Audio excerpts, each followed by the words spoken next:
తెలంగాణ ప్రభుత్వం కొత్త రేషన్ కార్డుల కోసం ప్రజలు మీ సేవా కేంద్రాల్లో దరఖాస్తు చేసుకోవాలని సూచించిన విషయం తెలిసిందే. మార్పులు చేర్పులు కూడా ఆన్లైన్ లోనే చేసుకునే వెసులుబాటు కల్పించింది. అయితే కొత్త రేషన్ కార్డుల కోసం మీ సేవలో అప్లికేషన్ చేసుకోవాలని కాంగ్రెస్ ప్రభుత్వం తెలపడంపై మాజీ మంత్రి హరీష్ రావు ఫైర్ అయ్యారు. మీ సేవలో దరఖాస్తుల పేరిట మరోసారి కాంగ్రెస్ దగా చేస్తోందని మండిపడ్డారు. దరఖాస్తుల పేరిట ఇంకెన్నిసార్లు ప్రజలను మోసం చేస్తారు రేవంత్ రెడ్డి అని హరీష్ రావు ప్రశ్నించారు. తెలంగాణ ప్రజలు రేషన్ కార్డుల కోసం ఇదివరకే ప్రజాపాలనలో దరఖాస్తులు చేసుకున్నారని అన్నారు. మరోసారి ప్రభుత్వం కులగణనలో వివరాలు తీసుకుంది. గ్రామ సభల పేరిట డ్రామా చేశారు. ఇప్పుడు మళ్లీ మీ సేవలో దరఖాస్తులు చేసుకోవాలని అంటున్నారు. ఇదంతా పథకాల పేరిట ఇన్నాళ్లు మీరు చేసిన హడావుడి స్థానిక సంస్థల ఎన్నికల కోసం చేసిన గారడీనేనా అని ప్రశ్నించారు. ప్రజాపాలన గ్రామ సభల దరఖాస్తులకు విలువలేదా అని ప్రభుత్వాన్ని ప్రశ్నించారు. బీఆర్ఎస్ పాలనలో దరఖాస్తు లేకుండా దస్త్రం లేకుండా తెలంగాణలో పథకాల అమలు జరిగింది. కాంగ్రెస్ పాలనలో దరఖాస్తులు అంటూ మోసం చేస్తున్నారు. జనాల్లో గందరగోళం సృష్టిస్తున్నారు అని హరీష్ రావు వెల్లడించారు. ఇచ్చిన మాట ప్రకారం రేషన్ కార్డులు, ఇళ్లు, రైతు భరోసా, ఆత్మీయ భరోసా పథకాలను అమలు చేసి నిరుపేదలకు రైతులకు బాసటగా నిలవాలని రేవంత్ సర్కార్కు సూచించారు.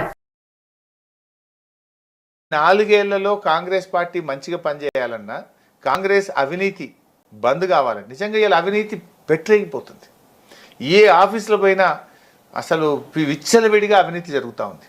ప్రజలు లబోదీపం నా దగ్గరికి ఈ మధ్య వచ్చి కొంతమంది చెప్తుంటే నిజంగా ఆశ్చర్యపోయాను. ఇంత డబ్బు అడుగుతుందన్నా, ఫైలు కదులుతలేమన్నా, అసలు సంతకాలు పెట్టలేరన్నా, ఆఫీస్కు టైంలో రావడం లేదు, పోతే ఇన్ని డబ్బులు అడుగుతున్నారు కొంతమంది అని చెప్పి చెప్తుంటే చాలా బాధపడుతున్నారు కొంతమంది. ప్రజలకు పనులు కావడం లేదు.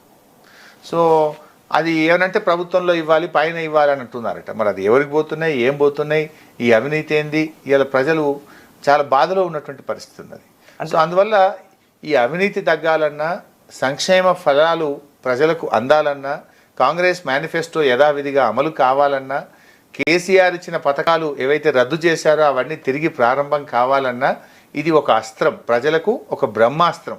ఈ బ్రహ్మాస్త్రాన్ని ఉపయోగించి కాంగ్రెస్ను ఓడించడం ద్వారా, బీఆర్ఎస్ను గెలిపించడం ద్వారా తప్పకుండా ప్రజలకు మేలు జరుగుతుంది. ఇప్పుడు ఈ పంచాయతీ ఎన్నికలు ఓడినంత మాత్రాన కాంగ్రెస్ ప్రభుత్వం, రేవంత్ రెడ్డి ప్రభుత్వం పడిపోదా? కానీ రేవంత్ రెడ్డి కళ్ళు తెరుస్తాడు.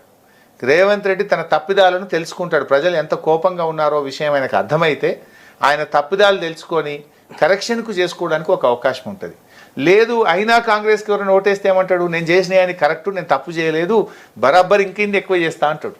సో ఆ తప్పిదాలు జరగొద్దన్నా, ఎగ్గొట్టిన 2 నెలల పెన్షన్ తిరిగి రావాలన్నా, 4000 పెన్షన్ రావాలన్నా, మహాలక్ష్మి 2500 కావాలన్నా, రుణమాఫీ కావాలన్నా, వానకాలం రైతు బంధు చెప్పిన మాట ప్రకారంగా 15,000 రావాలన్నా ఇవాళ కాంగ్రెస్ను ఓడించాల్సిన అవసరం ఉంది.